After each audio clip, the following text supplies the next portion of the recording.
right, welcome one, welcome all. Let's see if my voice holds up for this episode of Sharks Night Shift.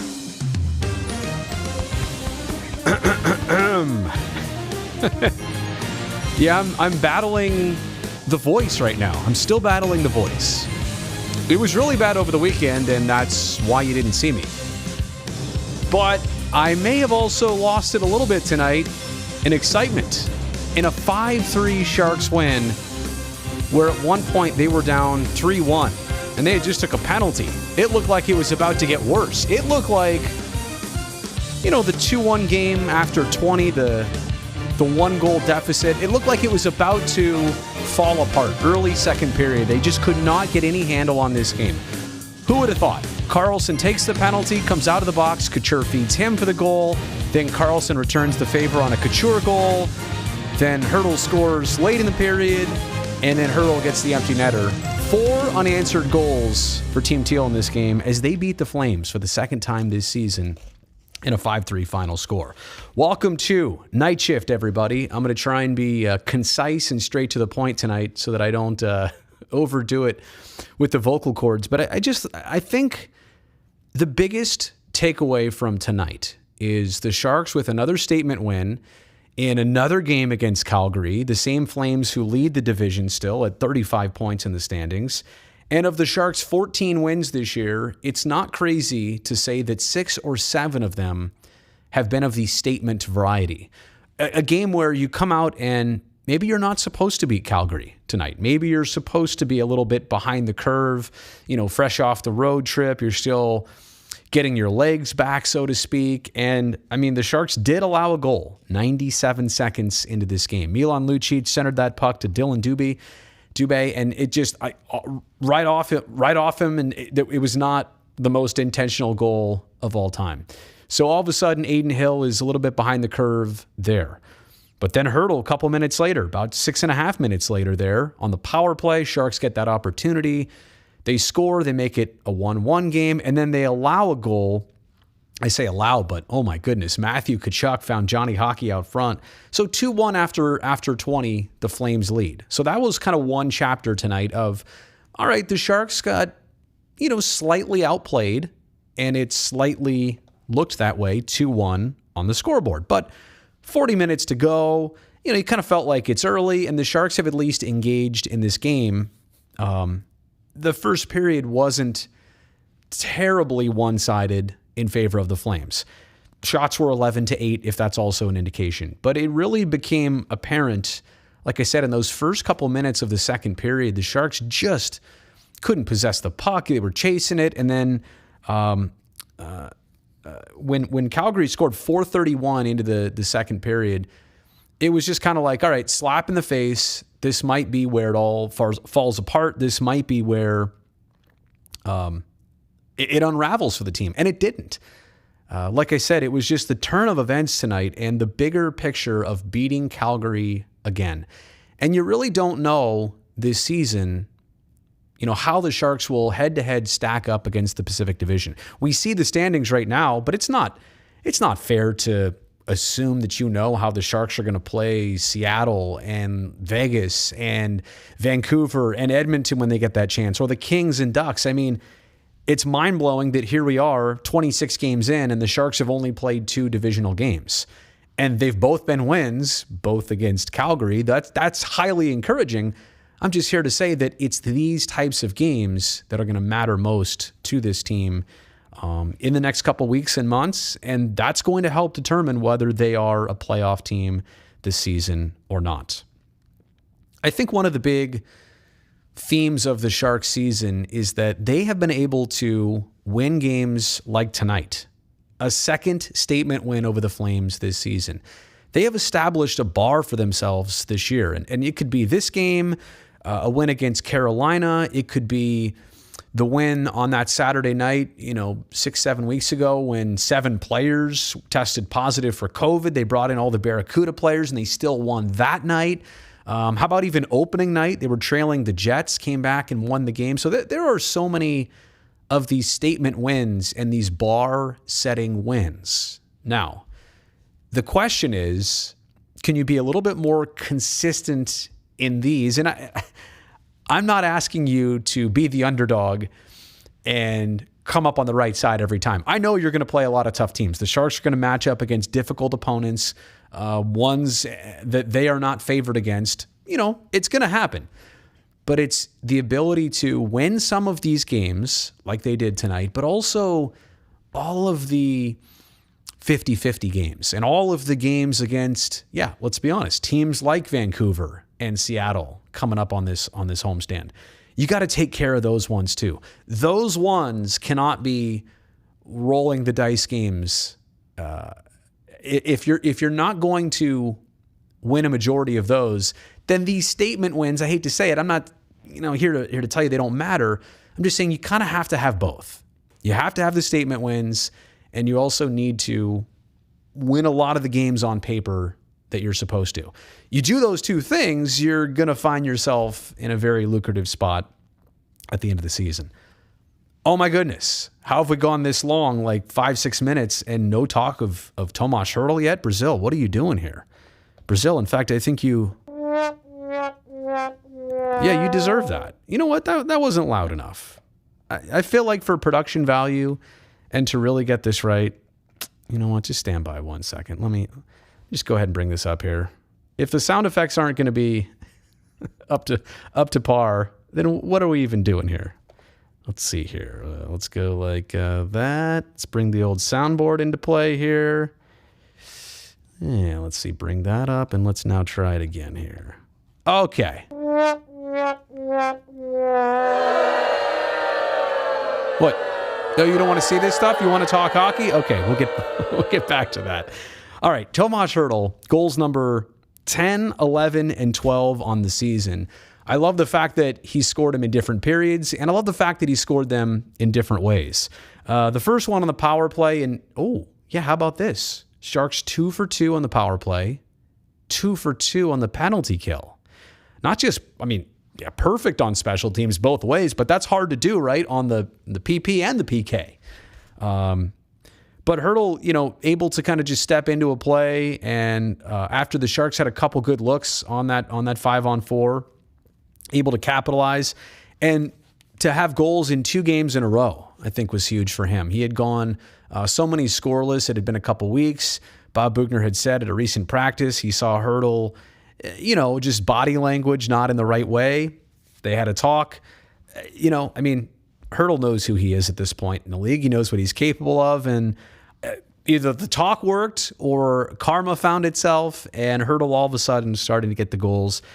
His second goal was on a rebound. I also thought it was important, too, for the Sharks to get that goal with about 1:50 left in the second period. They'd worked so hard to come back from 3-1. It was 3-2. Then Couture makes it 3-3. But to get that lead and to get that, that lead establishing goal entering second intermission, I'm telling you, when the Flames went into the visiting room and Daryl Sutter probably just lit them up, right? You had a 3-1 lead. Now you're down 4-3 in a 20-minute span, or, almost. I feel like that the timing of Hertl's second goal was so important in retrospect now, because it really kicked Calgary, in the shorts. And I also think tonight too, as I, sometimes do this, share with you my game notes, I also think this zero, right there, this zero that Calgary posted in the third period, that was the only frame, by the way, by either team with no scoring.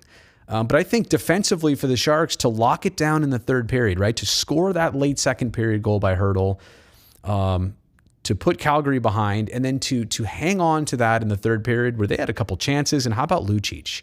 After delivering that hit on Peterson that nobody likes, and then he gets a scoring opportunity right out front. Just a couple minutes later, shoots it high, even though Jake Middleton did a pretty good job of covering the crease when Adin Hill was trying to get back into it. Again, I think defensively, that's not going to get the headlines for the Sharks tonight, but it was equally important on the PK that they were good, and in the third period when they had to lock the Flames out of the game, that's exactly what they did. Okay. I see that there are a fair amount of people here. I would love to engage in the chat. Let me just make sure that I covered the obvious things here. Logan Couture, point number 600 in the NHL. Congratulations to the captain. And Erik Karlsson had a heck of a game. Again, didn't want to take that delay of game penalty that he did, halfway through the second, but safe to say that he made up for it with his own goal, 5-hole there on Dan Vladar, and then assisting on the very next goal of the game. So let's see what we got here in the live chat, and I can't believe I'm starting with this. Steven, bring back Martin Jones. No, you know what? All right, I'm going to remove that off the screen for just a second because I actually do want to talk goalies. Think about this. You had James Reimer, 5 starts in a row. And now you've had Adin Hill, 4 starts in a row. Reimer was in there because Bob was playing the hot hand. That was intentional. Hill is in there now for 2 reasons. Let's be honest. One of them is that Reimer is still a bit under the weather. He's not able to play. In fact, he wasn't even the backup tonight. But Adin Hill, with the exception of the Columbus game, I mean, he allowed, well, let me think here. Was it one against the Islanders? Was that right? Was that the 2-1? Yeah, 2-1 overtime win. He allowed 1 against the Rangers. Across Columbus off. That was kind of a track meet. And then tonight, even allowing 3 to the Flames, and the first one was kind of a fluky one. Ruzicka's goal was, I got nothing to say about that right out front. And then that was the third one. And then Gaudreau's goal, the second one, that was a lot of talent too. But I guess my point is, even tonight in allowing 3 to Calgary, I'm looking at Adin Hill as having a pretty good game. So you've got a situation where after weeks of starting this season, alternating back and forth, it's Reimer, then it's Hill, then it's Reimer, then it's Hill, and not even a lot of back-to-backs. It's been kind of weird that it's been Reimer 5 times in a row, and then Hill now 4 times in a row. But with that said, both these guys have kind of jumped out to the opportunities at hand and responded greatly to it. So I know I went a little bit deep there on that, so let me get back to it here. All right. I'm pretty sure the idea was to platoon Hill and Reimer, but Reimer played like he was Patrick Waugh, and the Sharks just ran with it. Yeah, and Tim, that's I know that comment was from a while ago, but that's just what I was saying right there. You didn't necessarily expect Bob Boughner to hand over the reins of the number 1 to either guy, really. It did happen, and now it swung the other way. And I think both guys still proving that they're capable. If you're not a fan of Adin Hill, you better start scouting another goalie then, because Reimer is 33 and probably only has another year or 2 at this level. I don't know, Drew. I mean, I think goalies can extend their career far longer than skaters, and I don't see any cracks in Reimer's game. I think he's been very effective this year. Rebound control, especially. Honestly, of the two, Reimer's been the more consistent, been the more predictable, but I think Adin Hill has also shown that he's capable of these types of wins, these types of streaks, these types of runs. Roberto, I appreciate that. We work obviously very hard on trying to match the game, right? We want to have a good show, just like the game and the broadcast was also at a very enjoyable level tonight. Let's see here. There's a lot of people talking to each other. Sorry. Now they're talking about Gritty and the Flyers. Sorry, I'm just scrolling through the comments here. Yeah, Lucic missed the open net. Again, a couple minutes after he leveled Peterson into the wall there. Sharks owning a third of Calgary's regulation losses sounds very satisfying. Yeah, so the Flames now 15, 6, and 5.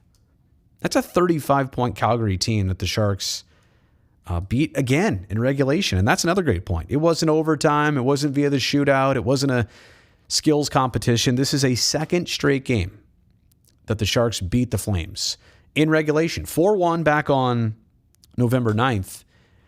And then here, I mean, even if you want to say it was a 4-3 game and the empty netter makes it, that final 5-3 score, fine. But Sharks did it in regulation.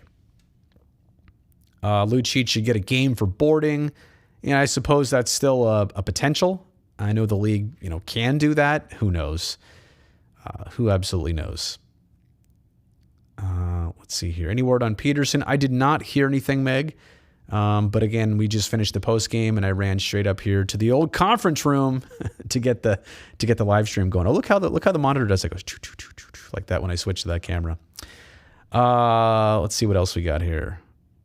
Oh, you got tickets for the Kraken game next week. Super excited for that one. That'll be history. The Seattle Kraken for the first time playing at SAP Center. And, it's interesting later on in this trip with two home games in a row against Vancouver. That rarely happens. But the newly infused Boost Boudreau version of the Vancouver Canucks. That's going to be a storyline. As well as, look, like I said before, the Sharks have to be able to put away teams like the Kraken. Yeah, you're gonna beat the first place team here and there. That's awesome. You're gonna make these statement wins. That's fantastic. But the hope is to get also a majority of those games that on paper you're seen as the favorite. You're the one that's supposed to win. Toilets and womp womps. Yeah, sorry that I had to digress there for a second. Have you seen the Magic Show? Thoughts on the new goal of the year?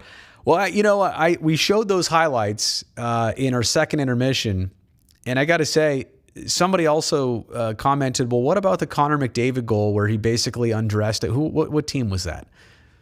Like 4 or 5 guys and then finished on the backhand. So, yeah, I mean, the fake Michigan goal going to the alley-oop for Anaheim, that was impressive.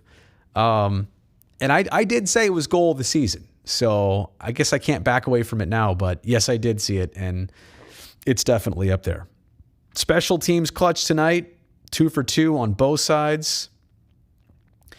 Matthew, I really appreciate you here for being in the super chat. That is awesome. And I'll get right to your comment. Very good statement from the Sharks after a slow start in the first. Got to definitely give it to Hertl for the Hattie. Good moments tonight for the whole team. Also, that other Ducks assist. What? Yeah. It was just what I was talking about there. Zegras to Milano. It was pretty impressive. It pains me a little bit that it was the Ducks. I mean, why couldn't it have just been like Montreal or Florida or some other team that's not, right in our backyard? But I just hope I'm glad they didn't do it to the Sharks, right? I would not want to do that post-game show.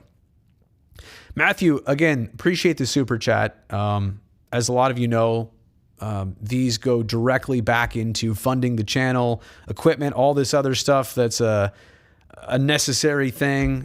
Sometimes things break. I had to replace something the other day. So thank you so much. But I also want to pick up on your point here. Slow start in the first. Yeah, they got outplayed. I would say slightly outplayed in the first, hugely outplayed to start the second. But Logan Couture made another great point that coming off the road trip, those last 2 games against the Rangers and then in Columbus on Sunday, they were a perfect 3 for 3 on the road trip. And to lose 1-0 in a shutout to the Blue Shirts, sour taste. Rangers are a really good team. They've been a really good home team. So it happens, right? But frustrating because you were very much in that game, just couldn't get on the scoreboard. And then in Columbus, a game where you had multiple opportunities to just grab the lead, run away with it, hang on to it, and they couldn't do it. So I think the team, only getting 3 wins in the first 3 games when they could have got 4 out of 5, I think they were frustrated coming home, and I think tonight was a great response. Imagine if you're on the wrong side of 5-3 tonight. Now you've lost 3 in a row, haven't been yourself since early on the last road trip. Your questions about how the rest of this homestand is going to go. You're looking at right now, a 7-game homestand with 1 victory in the books. This is the longest stretch at SAP Center to get your rest, to sleep in your own bed, eat your own food, kiss your kids at night. This is the chance to get good practice days in between. This is the opportunity to gain and make some ground in the standings. And it also helps that you're going to get these division games. Those, whether you like it or not, they count more. They push somebody else down if you win and get you higher if you win. So I thought the statement was twofold. The statement was for tonight's game and falling behind 3-1. But I think tonight's game was also a statement that, they were not happy with the end of that road trip. and had ambitions and had time tonight to have a different outcome than the way the game was going. So thanks, Matt. I appreciate Matthew, if that's what you go by. Brandon, already on the Hertl free agent conversation here. Look, I hope Tomas has a good season for a number of different reasons. Number one, because it'll help the team this year. Number two, he's a good player and a good guy. He deserves it. I think the Sharks already recognize his value. I think teams around the league already recognize his value. He's not 2 years into this. He's not new to this game. Is it going to help his contract to have a really good year like it would anybody? Of course, absolutely. But at the same token, I think he's already going to get taken care of somewhere. I certainly hope that it's in San Jose. It's special, right? I mean, the Sharks have been, and Doug Wilson has been able to make things happen with players who want to stay. So hopefully that conversation is deeper than it's ever been before, or it's in a good place. We'll let it play out. Quick question. Have I ever had the opportunity to meet Michael Zagaris? You mean of photography fame? Yes, absolutely. In fact, I forgot to send out my "Hey, I'm on the live stream" tweet. Give me 1 second. Let me find this here for you. This would be from February of 2020. I mean, the answer, you already know the answer is yes. But let me show you the coolest Michael Zagaris. There it is, the coolest Michael Zagaris picture I have. So this is me, and I brought my DSLR down to, it's going to be way overexposed. I brought my DSLR down to spring training, just take some cool pictures and do some stuff on social. Let's see if that's any better. Yeah, there we go. Look at that. Me and Z, the legend, inside the A's clubhouse. So, holding our camera. Look at me. What a dweeb. Seriously. What a doofus I am right there. But we were in real conversation. I think I was showing him something. So, anyway. There you go. February 19th, 2020. Before the world took an interesting turn, to say the least. C6 Sammy, what's the word on Evander? Nothing to it, honestly, from, the Sharks' perspective. Look, I know it's going to come up, and I know that, people will talk about the Sharks and scoring woes here and there, and tonight certainly wasn't the case, but he'll be on the Barracuda until further notice, and I know he wants to play in the NHL. He is an NHL player. He does not belong in the AHL, but hopefully if a trade is what gets him back in the league, and I think the Sharks would like to, conclude this however possible. Like they said, they're open to it. So let's see what happens. Let's see where this goes. But no, I there is no word, and I don't think. I'm not sure. Did he dress tonight? I know the Barracuda played and lost 7-0. I'm not sure if he's playing games yet. I'm really not sure the status, to be quite honest with you. Next game against the Wild is going to be a real test. They're hot right now, and again, we know the Sharks are capable. We know that they can play up to the level of teams like Minnesota, like Calgary, like Carolina, even the Rangers. They lost 1-0 the other day. So the big thing for me is, keep this going, surprise some teams, make some more of these statements. I'm not even joking. Like literally 14 wins for the Sharks. They might have 7 statement wins if I went and kind of went in order here. Caker Girl, quick question. Why were you not on the Pew? Pre and post game show. For the Columbus game, and why no night shift? I was over the weekend, so congested. I know I sound probably mostly normal right now. Like a little bit. I sound way better right now. I can give. Over the weekend, I literally talk like this. This is how I sounded over the weekend. So if I would have hosted Sharks pre and post game on Sunday like this, it would have been bad.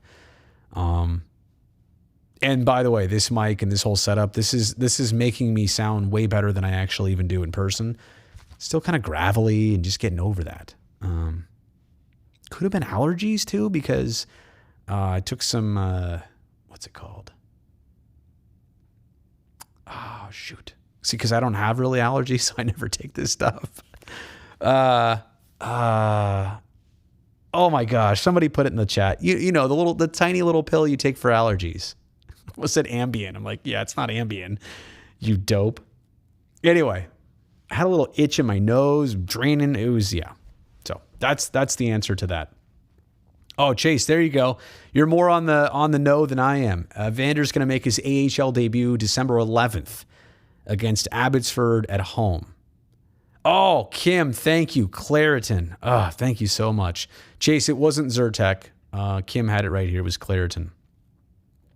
So, yeah, I didn't know on Saturday I had to make the call. I didn't know if it was getting better or worse. Fortunately, Sunday it got better.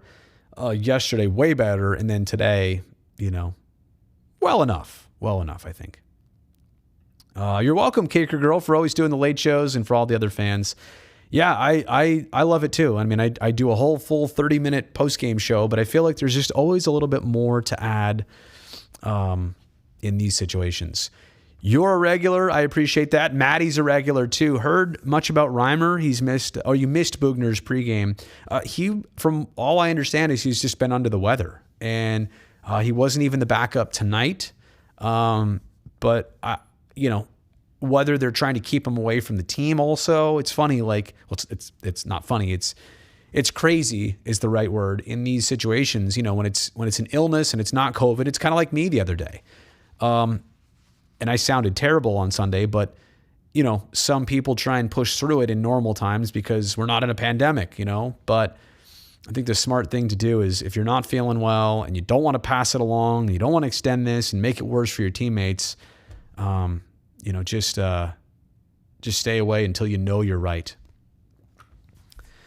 Thomas, what's the reason for the mediocre attendance? I wish I had the answer. I don't want to speak for the fan base. I mean, look, this team is 14-11-1. I know, if they were 17-8-1, would more fans be there? Maybe not. I mean, let me just say it like this. The team has turned things around. The entertainment that the team provides has always been top notch. So, they're putting on a show. They're winning a lot of games.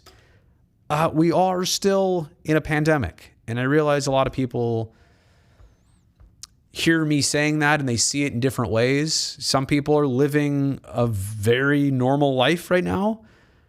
Some people are hopefully doing that with proper precautions in place, preventative measures in place. A lot of people are still reserved in their activities. And if you have kids, you really want to play it safe. You don't want to mess up their school. You don't want to jeopardize those who cannot be vaccinated. It's a lot of different things. So I don't know how much the pandemic plays into it.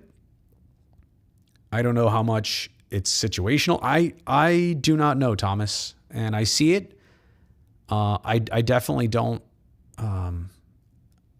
I always feel like I have a pretty good read on, okay, this is what's happening with the team, or this is what the fan base feels like, or, you guys tell me, you tell me what you think it is. I see it. I don't know what it is specifically, but I can also, conjure up a couple reasons why. And I think, I think what I hope is the tail end of a pandemic, or the second or third period of it with no OT or shootout. I hope that's part of the reason, because that means that it will evaporate as the conditions do. Sonic Tonic, I appreciate that. Thank you. SAP was fun tonight. Lots of fans missing out. There you go. You were there in person, and now you're here for this. So thank you for adding that. Bob saying LeBanc earned being benched. Guy hasn't been very effective at all. Now, if you're Kevin LeBanc tonight, you watch this game from the press box. Not fun, because you saw what the team effort was. You saw them make a statement. You want to be part of that. I think getting benched is often looked at as like discipline, or it's looked at in a way of degrading, or, here, take that. This is a response to you. I look at it as a huge way of, all right, this is how you push a player's buttons. This is how you motivate somebody. This is how sometimes you can let that, sometimes these players get in their own head too. That's not realized either. It's always assumed that, well, they don't care, they're not playing well, so bench them, or put them up in the press box. Sometimes it's literally that, okay, we're going to take the cloud of, what was that right there? We're going to take the cloud of comments, and thoughts in Brazil's head. Brazil's had a couple really bad post-game shows. Let's sit Brazil out for a segment or two. Let them watch, let them think about this, let them calm down, let them come back, let them re-enter. That honestly, unless there's a problem with a player, or in this case, when it's a regular who's out real fast and then will probably be right back in real soon, that's how I see being a healthy scratch in the NHL. Is it's more so the the opportunity to ignite something by letting a player clear their head and clear their space for just a second.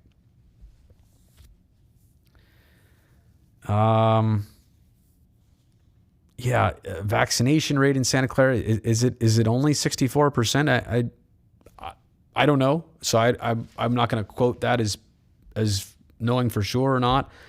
Affecting attendance. So you're saying that people won't go because they can't? I mean, okay. Wow. All right. You have to operate, if you're the Sharks, under guidelines of local government, of the CDC, of what everybody else is doing that seems sensible. They are a responsible business. I'm not going to really comment much more on this, but if that is the thought here, that people aren't going because of that, interesting, but just interesting. All right, let's see what else people are saying here. Matthew, thanks. I hope you're doing well too. This is an off-topic question, but I'm looking at colleges and looked at San Jose State. Is that a good school? Did I like it? Well, let me digress here for 1 second. This is Sharks Night Shift, by the way. San Jose 5-3 over the Flames. Yeah, I did. It did not have, when I went there in the late 90s, early 2000s, the most collegiate atmosphere. And a lot of you out there, I know, are also Spartans too. I think it's changed over the years. I hope it has changed. I hope it's become more social. But I will say this, it could have offered a little bit more college for me back in the day. So I do recommend it in terms of what I did there, what I took away from it. But I can't also say that, I'm 25 years, is that right? 25 years removed? About 20 years removed from being there. So healthy scratches are just a way to give players a chance to cool off if they're too in their head about their game. Yeah, a little mental health break. I agree with you there. Driving from Sonoma County to go to the game. Might be able to move up a couple rows. Chase, now you're thinking. Bad news take. Put Brody back in the CVHS 500 hall. Is that where detention was? Yes, this is the Olympic break for hockey this year. Oh, how could that kind of play affect the NHL season?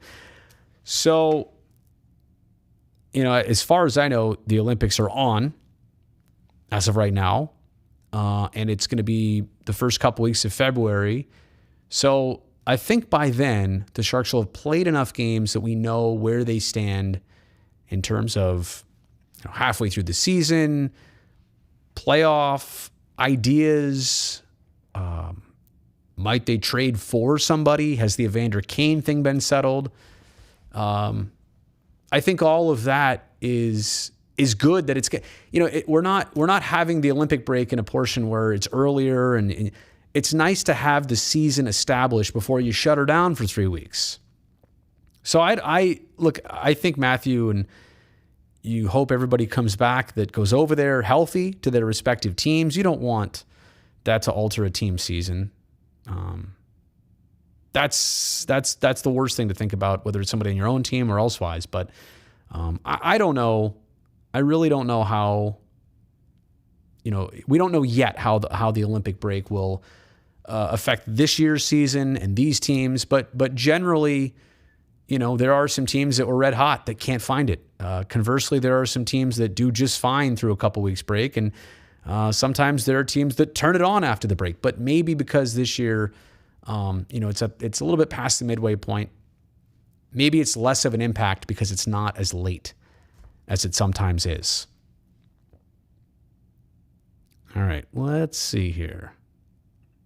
Yep, I am a Spartan. A long time ago, but I am a Spartan. Drop dead date for the Olympics is January 7th. Yeah, I think I've heard that too. Early January. All right. But Brody, you never have a post-game show. What? I'm here doing the post-game show with all of you.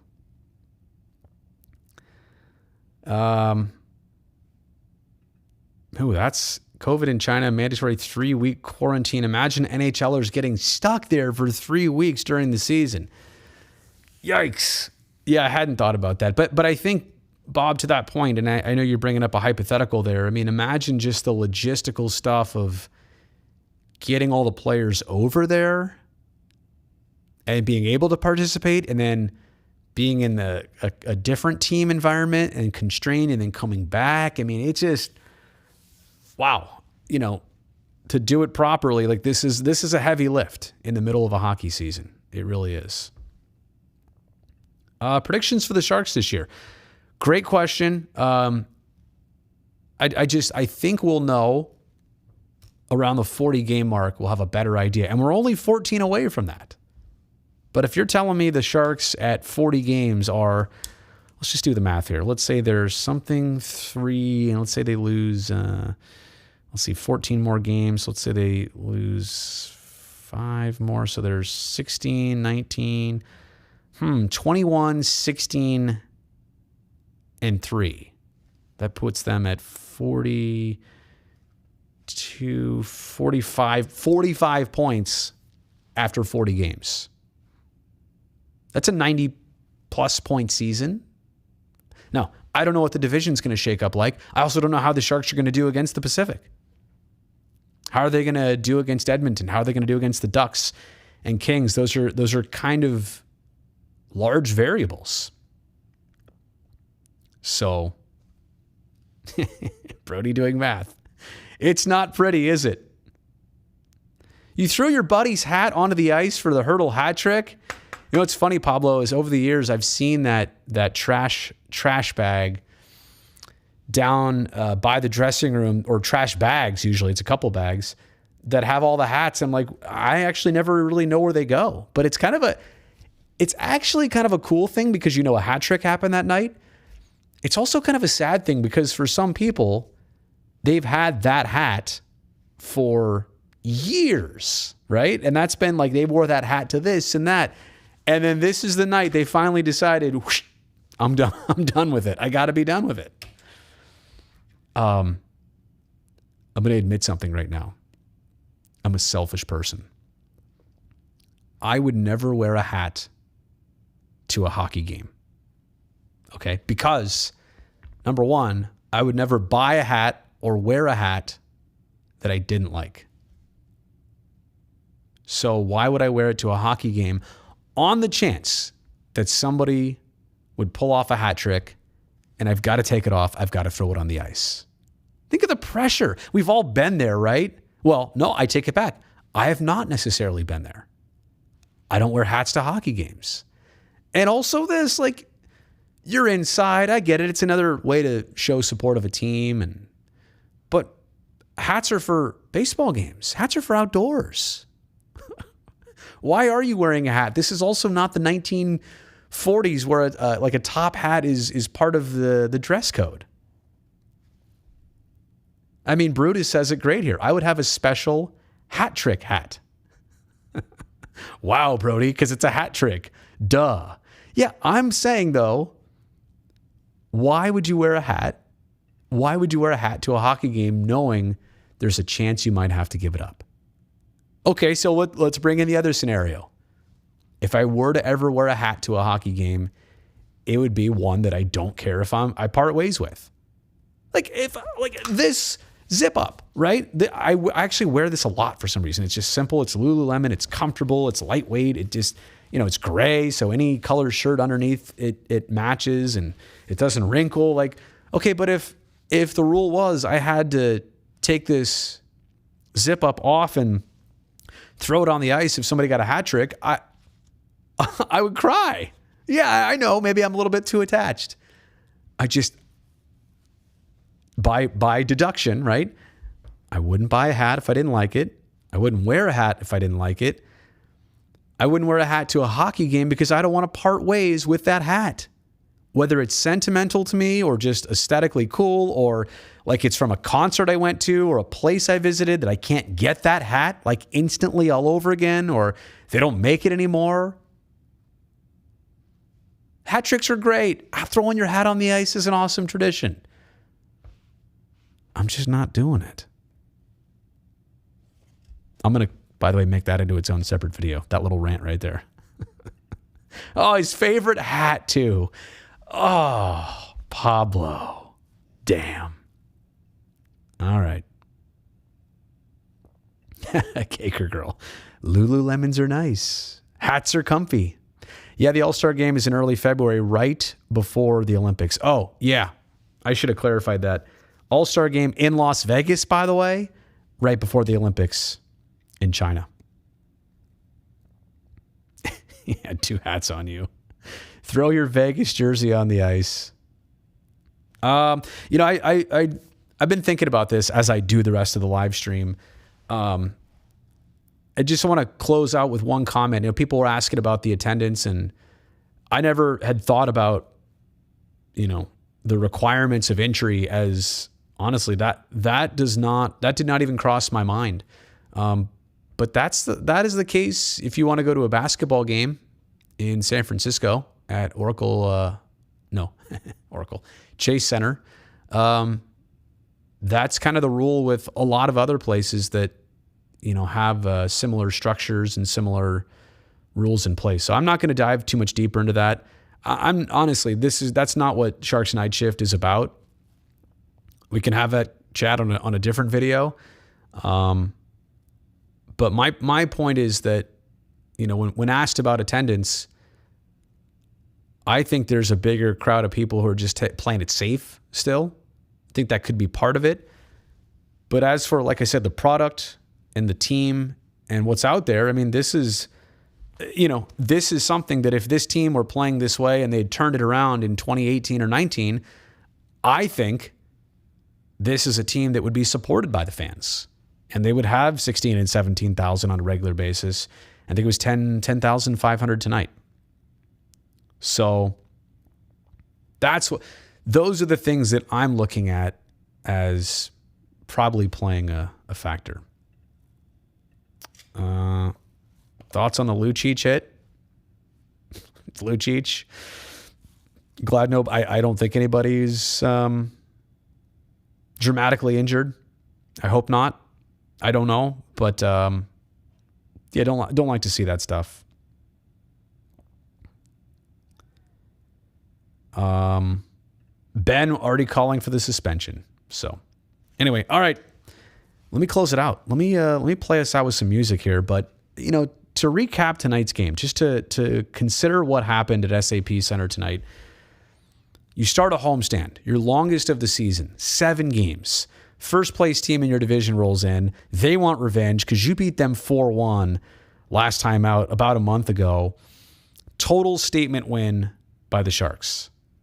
To be down 2-1 after a period, to be down 3-1, and then go in the box and have really no grasp and momentum in this game, and to ultimately, take it how they did and the scoreboard, but the momentum and the enthusiasm. The boys needed a win like this after their last couple losses. So I believe that's going to be the end of Sharks night shift for tonight. You know what? I just realized I got to turn down the soundboard a little bit there. I messed with it earlier. Now I got the mix. Yeah, there's the mix. You watch this. I could turn it up really loud, or I could also turn it down really quiet, but I want it like right about there. That seems like the happy spot. All right, I got to get that off the screen. Too complicated.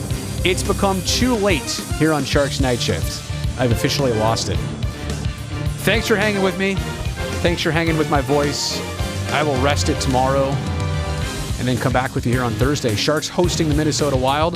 The homestand doesn't get a lot easier, but hopefully it gets more interesting in a good way. 5-3 is the victory tonight. Hertl with the hat trick. Logan Couture, 600 points in the league. And Aiden Hill, 41 stops. Good night. Oh, don't forget to subscribe to the channel. Don't forget to like this video if you actually did so that other people can find it. All right? Good night, everybody.